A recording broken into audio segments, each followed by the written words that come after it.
ओम नमो भगवते वासुदेवाय।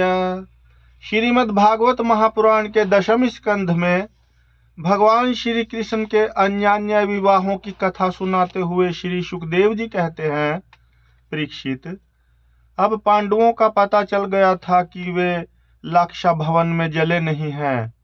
एक बार भगवान श्री कृष्ण उनसे मिलने के लिए इंद्रप्रस्थ पधारे। उनके साथ सात्यकी आदि बहुत से यदुवंशी भी थे। जब वीर पांडवों ने देखा कि सर्वेश्वर भगवान श्री कृष्ण पधारे हैं, तो जैसे प्राण का संचार होने पर सभी इंद्रियां चेत हो जाती हैं, वैसे ही वे सब के सब एक साथ उठ खड़े हुए। वीर पांडवों ने भगवान श्री कृष्ण का आलिंगन किया। उनके अंग संग से इनके सारे पाप ताप धुल गए।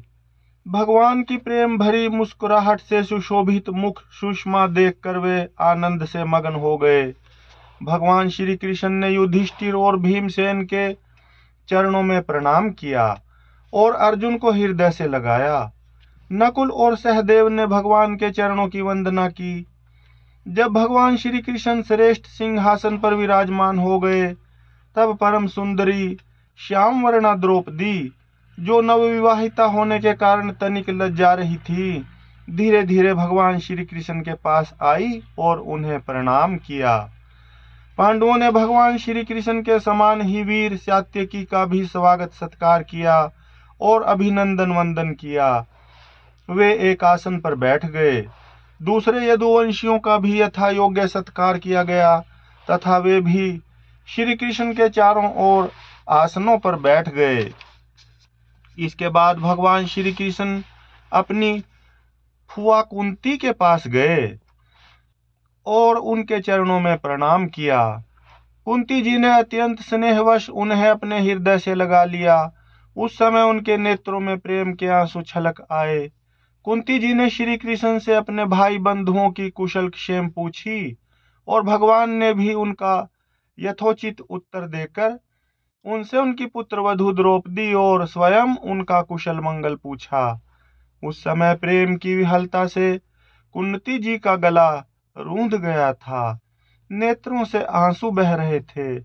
भगवान के पूछने पर उन्हें अपने पहले के क्लेश पर क्लेश याद आने लगे और वो अपने को बहुत संभाल कर, जिनका दर्शन समस्त क्लेशों का अंत करने के लिए ही हुआ करता है, उन भगवान श्री कृष्ण से कहने लगी, श्री कृष्ण, जिस समय तुमने हम लोगों को अपना कुटुंबी संबंधी समझकर स्मरण किया और हमारा कुशल मंगल जानने के लिए भाई अक्रूर को भेजा, उसी समय हमारा कल्याण हो गया।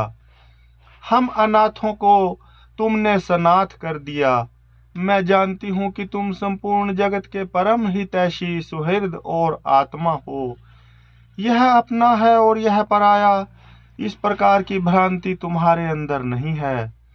ऐसा होने पर भी श्री कृष्ण, जो सदा तुम्हें स्मरण करते हैं, उनके हृदय में आकर तुम बैठ जाते हो और उनकी क्लेश परंपरा को सदा के लिए मिटा देते हो।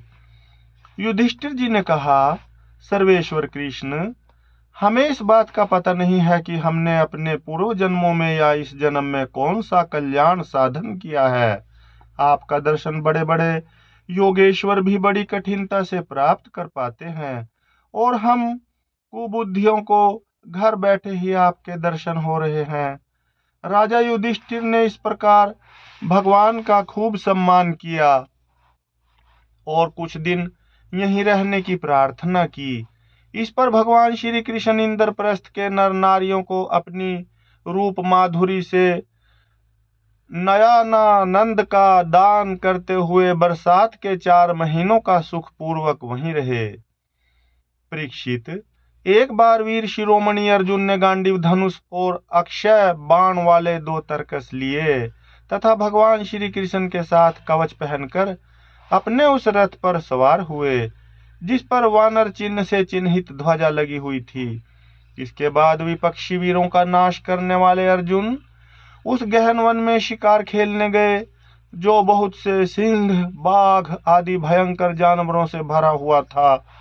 वहां उन्होंने बहुत से बाघ, सुअर, भैंसे, काले हरिन, शारभ, गौवे, नीलापन लिए हुए भूरे रंग का एक बड़ा हिरण, गैंडे, हरिन, खरगोश और शालक, शाही आदि पशुओं पर अपने बाणों का निशाना लगाया। उनमें से जो यज्ञ के योग्य थे उन्हें सेवकगण पर्व का समय जानकर राजा युधिष्ठिर के पास ले गए। अर्जुन शिकार खेलते खेलते थक गए थे। अब वे प्यास लगने पर यमुना जी के किनारे गए। भगवान श्री कृष्ण और अर्जुन दोनों महारथियों ने यमुना जी में हाथ पैर धोकर उनका निर्मल जल पिया और देखा कि एक परम सुंदरी कन्या वहां तपस्या कर रही है। उस श्रेष्ठ सुंदरी की जंघा, दांत और मुख अत्यंत सुंदर थे। अपने प्रिय मित्र श्री कृष्ण के भेजने पर अर्जुन ने उसके पास जाकर पूछा, सुंदरी, तुम कौन हो? किसकी पुत्री हो? कहां से आई हो और क्या करना चाहती हो? मैं ऐसा समझता हूं कि तुम अपने योग्य पति चाह रही हो। हे कल्याणी, तुम अपनी सारी बात बतलाओ। कालिंदी ने कहा, मैं भगवान सूर्यदेव की पुत्री हूँ। मैं सर्वश्रेष्ठ वरदानी भगवान विष्णु को पति के रूप में प्राप्त करना चाहती हूँ और इसलिए यह कठोर तपस्या कर रही हूँ। वीर अर्जुन, मैं लक्ष्मी के परम आश्रय भगवान को छोड़कर और किसी को अपना पति नहीं बना सकती। अनाथों के एकमात्र सहारे, प्रेम वितरण करने वाले भगवान श्री कृष्ण मुझ पर प्रसन्न हो। मेरा नाम है कालिंदी। यमुना जल में मेरे पिता सूर्य ने मेरे लिए एक भवन भी बनवा दिया है। उसी में मैं रहती हूँ।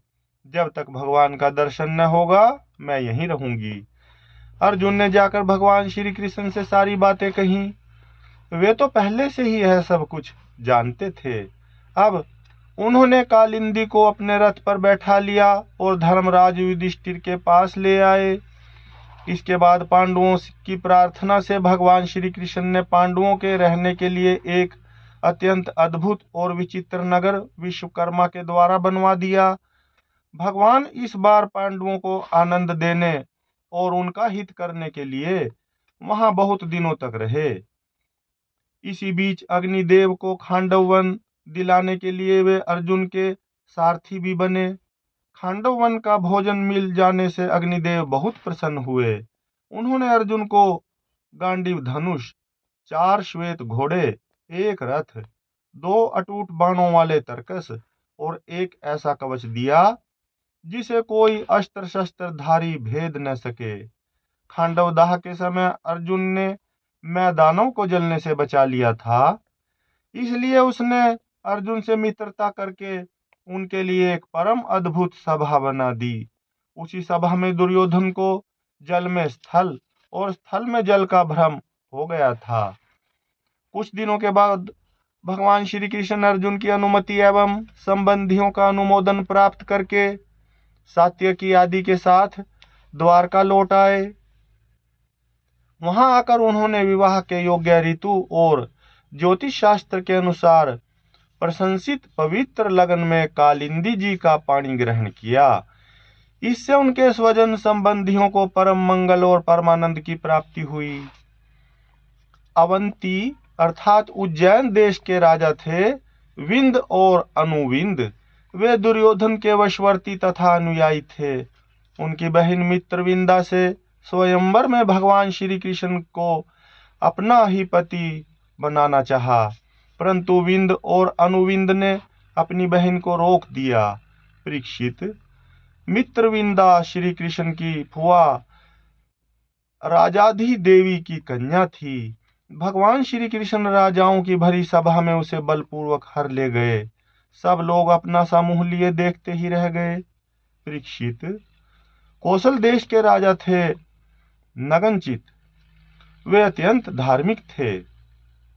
उनकी परम सुंदरी कन्या का नाम था सत्या। नगनजीत की पुत्री होने से वह नागनजीती भी कहलाती थी।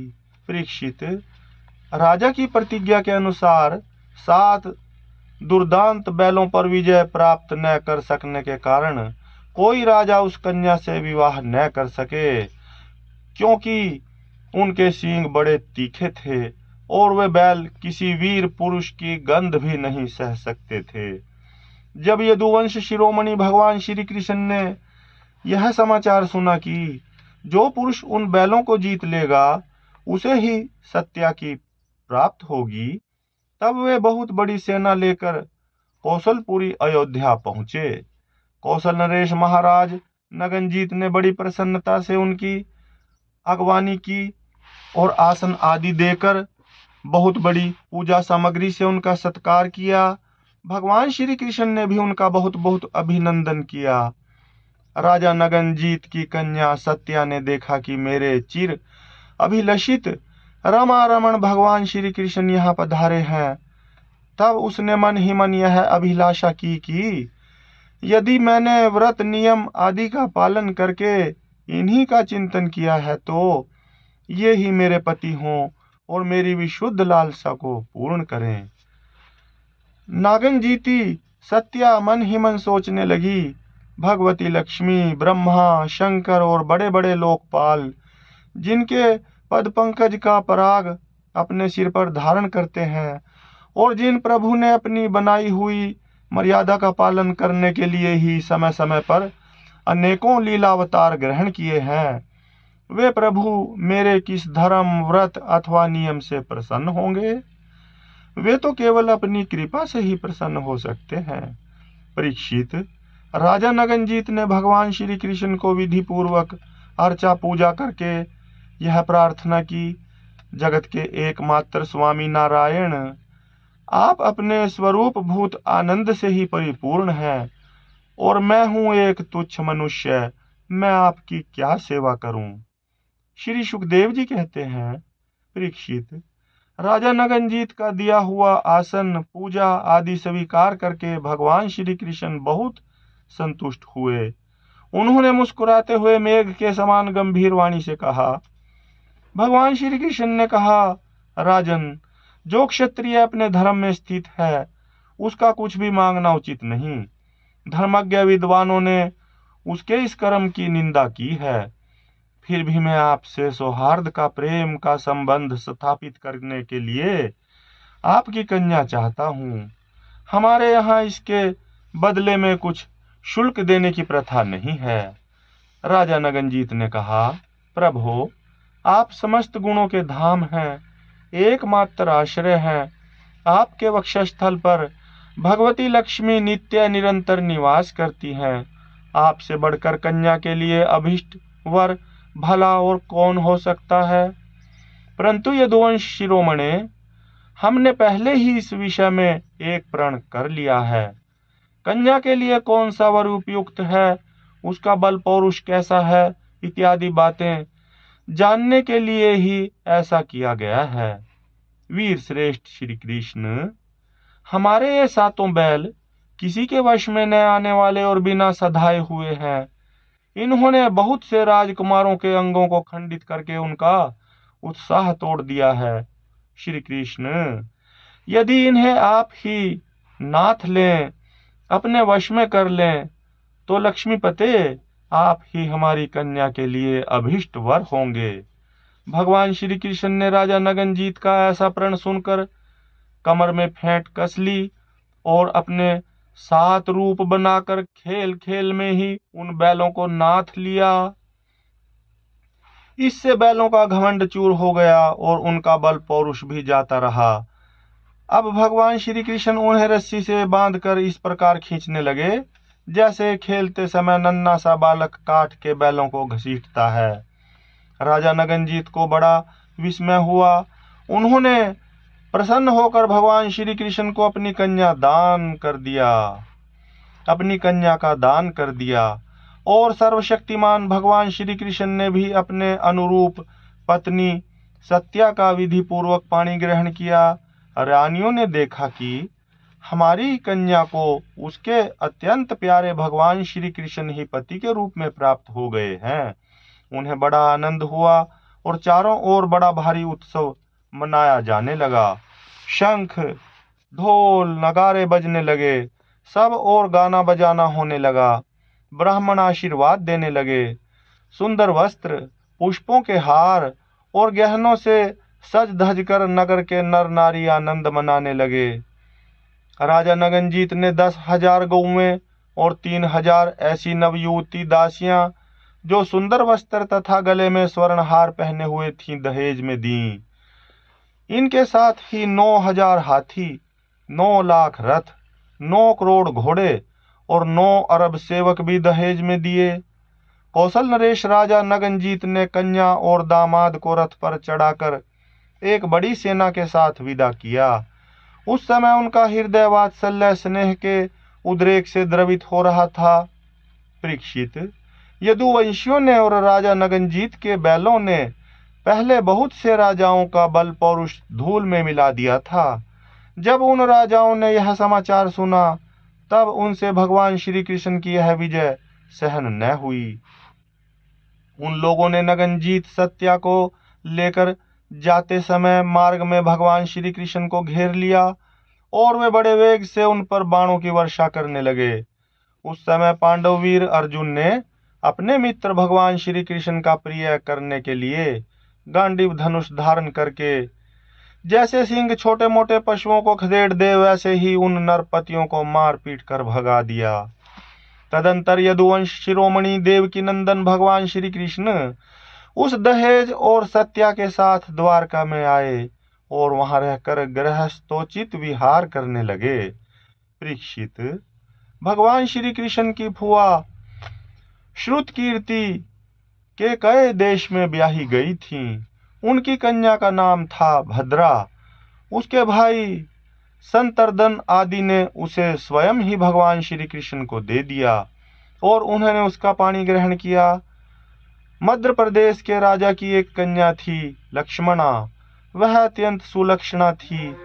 जैसे गरुड़ ने स्वर्ग से अमृत का हरण किया था वैसे ही भगवान श्री कृष्ण ने स्वयंवर में अकेले ही उसे हर लिया।